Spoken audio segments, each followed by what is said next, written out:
If you watch our present so-called president, he spends most of his time either in his child or his parent ego state. He never gets into his adult ego state unless he's reading off the teleprompter. And he is such a poor reader that oftentimes he makes mistakes and then he is instantly in his child ego state right in front of your very eyes. It's absolutely fascinating to watch it happen. Speaking of our president, a lot of people say that racism has risen under him. Anybody who doesn't say that hasn't been paying attention. It absolutely has. The kinds of things that are being said in this country today are things that he has said for the last 2 years. He has said them publicly, and he got elected because he said them publicly. We have a group of people in the United States of America who were in response to 8 years of a black man in the White House and the possibility that they might have from 4 to 8 years of a woman in the White House will elect anything that walks and can chew gum at the same time. Last election, as far as I'm concerned, was a direct response to having a black man in the White House for 8 years. And it's time to change the White House to the President's house. This is ridiculous. To call the place where the President of the United States lives the White House, it sends the wrong message. I remember when Richard Nixon said to a group of reporters, "I'm trying to save the White House for you white people." That says it all. And at that moment I thought, well, wait a minute. Now this is something that has to be changed, and it has to be changed. Nothing can stop an idea whose time has come. It's time to change the name of the White House to the President's house or the President's residence, which has a nice ring to it, don't you think? Let's just say that President Trump is trying to bring the country together like he said he would do.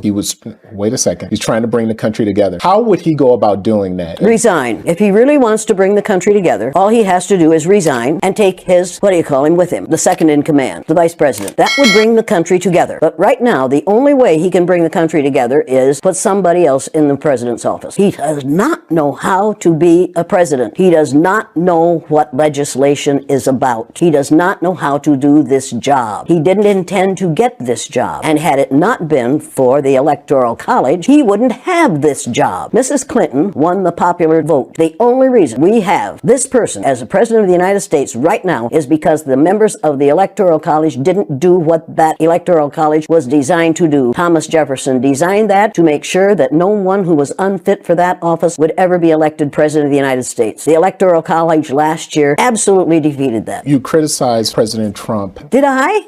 One thing that a lot of people have criticized former President Obama on was not speaking out on race enough. Right guys, welcome back to our YouTube channel. My name is Mr. J and this is Mr. J Diaspora. And just in case if you have not subscribed, please consider subscribing so that you may join this family. Now, it's one thing for someone to talk about the black community. It's one thing for someone to tell Trump that he is doing a wrong thing, and it's another thing for a white person, especially a white old woman, that is seeing what is going on and is saying that not all those things. Now guys, I want us to listen more on what she's trying to tell. She's trying to tell Trump that what he's doing is not right, and this is something that everyone is seeing. So and he's also talking about the White House. Why should it be called the White House? No, I've never thought it at that angle. Why is it called a White House, not a State House, and not a President House? Why should it be called a White House? This is what this white woman is talking about. This is a good person. This is a good person to the black community. This is someone that should be respected so much. So I want us to listen more on it, then we'll come back and talk more about it. Don't forget to subscribe, don't forget to like. What if he had spoken out enough on race? Imagine what would have happened to him. The man is still alive. Do you remember Dr. Martin Luther King Jr.? Do you remember Malcolm X? Do you remember all those people have been killed not because of the color of their skin, but because of the fear of white people, that someone who isn't white is going to look better, sound better, act better, do better than they do. Mr. Obama was the president of all of us. He wasn't just the president of black people. He was the president of all of us. The man who's there now is and claims to be the president of the people who look like him. When he says, make America great again, what he's really saying is, make America hate again. And until people in this country and people in this world get it into their heads that the first modern human beings that evolved on this earth were black women, they evolved in sub-Saharan Africa about 280,000 years ago, and every human being on the face of the earth today has the memory of those black women's genetic structure in their genes. Now, we don't want to admit that, but that's the way it is. As people moved farther and farther from the equator, their bodies produced less and less melanin, so their hair, their skin, and their eyes got lighter. As they moved into the east, they ate a lot of fish and a lot of vegetables, so their skin took on a different tone. You don't really want to get me started on this because I do want to get you started. I'm really angry about how we are miseducating the American mind. And that young man who was talking about MAGA, you need to realize that MAGA stands for Make Americans Grumble Again. And that make Americans grovel again, and that's exactly what we are doing in order to keep that man from destroying this democracy.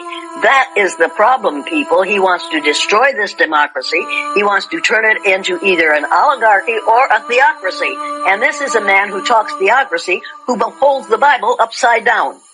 And, I'm real sick of hearing people say, to make America great again. Because that word again means go back to the 50s, which was real good for white men, but wasn't worth a damn for people of color and women. You need to know that, and that's what this fool wants us to do. Country, the way you run a business, particularly in view of the fact that so many of his businesses he didn't run. They were run by other people who knew what they were doing, and that's the reason they succeeded. What he tried to do, run a business, failed. We can't afford to have a failure in the White House. They could kill me, but they couldn't kill the idea. Victor Hugo said, "No force on earth can stop an idea whose time has come." The idea of one race, the human race, is an idea whose time has come. We are not going to be able to stop it no matter what they do. They can elect Trump after Trump after Trump, and that will not stop the idea that there's only one race on the face of the earth. It's the human race, and we are all members of it. You and I are cousins. Now, if you don't like being my cousin, that's too bad for you. But we are all in the same family. We are members of the family of man. I thought I knew about racism. I thought I knew about child psychology. I knew nothing. All I knew was what I had learned in school. And what I had learned in school was not education. What I got in school wasn't education. It was indoctrination. I was taught how to be a good American citizen. And in this country, we think that the only Americans are the ones who live in the contiguous 48 states of the United States. Americans are everybody from the very north tip of Canada to the very southern tip of South America. But we, in our arrogance, say that we are the only Americans. If you're really going to keep this America to Americans, we don't dare build a wall on the southern border of the United States, because those people, those brown-skinned people that are going to come across that border are Americans. Now we'd better choose our language or choose our behaviors. I've been hit several times by white males, angry white males. I've had a knife pulled on me. They ran me out of Uniontown, Pennsylvania at midnight one night, 3 carloads of blacks did, to get me out of town, because the teachers that I put through the exercise in a very limited way were so angry that they called the superintendent in the afternoon and said, "If you don't get that bitch out of town, we're going to kill her." So they got me out of town.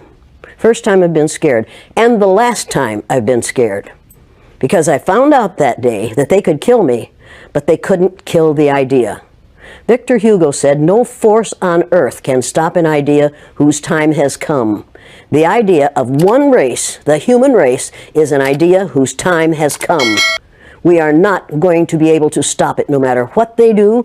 They can elect Trump after Trump after Trump, and that will not stop the idea that there's only one race on the face of the earth. It's the human race, and we are all members of it. You and I are cousins. Now, if you don't like being my cousin, that's too bad for you.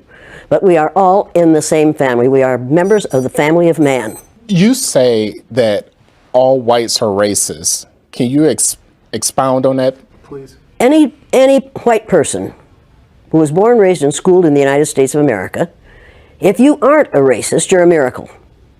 Either that or you decided to educate yourself. Because education in this country is about white is right, brown's all right, black's got to stand back.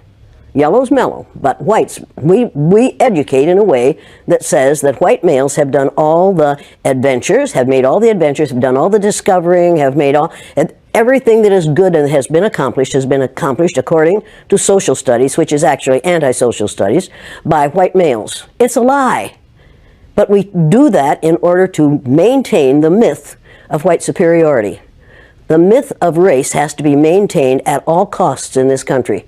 Because if white people have to give up the color of their skin as being something that makes them perfect, what do they have left? If we start teaching the truth about history, if we start teaching about Nile Valley contributions to civilization, it will totally change the way we conduct. Right guys, welcome back to our YouTube channel. Now, you see, Trump is one of the biggest mistakes that America did, and I'm very sure, and one thing I'm very sure is that this is a mistake that Americans will never repeat again. They will never do it again. Because what Trump is doing to the Americans, everyone is seeing and everyone is being affected. Whether you are black, you're white, every particular person is being affected. You know, they chose Trump over someone that was a woman, someone that could have brought change. And I'm very sure if she was chosen, then all these problems that are there, they could not have been happening right now. So this is a mistake that everyone is seeing, and I'm very sure it will never repeat itself. Because everybody is being affected. When gas go high, everybody is being affected. When food goes high, everybody is being affected. When there is war, everybody is being affected. So this is something that everyone is seeing and everyone is talking about it. And this is a great time when you see a person who is of white color talking about these things, telling Trump that you're not the right person that was supposed to be there. You are supposed to get out of that presidential house, and from now on I'll not be calling it the White House. I'll be calling the presidential house, because he has taught that at least we should stop calling it the White House, because it's not supposed to. Barack Obama was black and we used to be there. So everybody is seeing what is going on, and I feel like each should stop. And of course he's telling Trump that he should resign because he doesn't deserve to be there. Tell me your opinion down there in the comment section, and of course join the family by just subscribing to this YouTube channel. Then we will be talking more. Tell me what kind of content you want us to bring down there in the comment section, and see you in the next video. Goodbye, my family.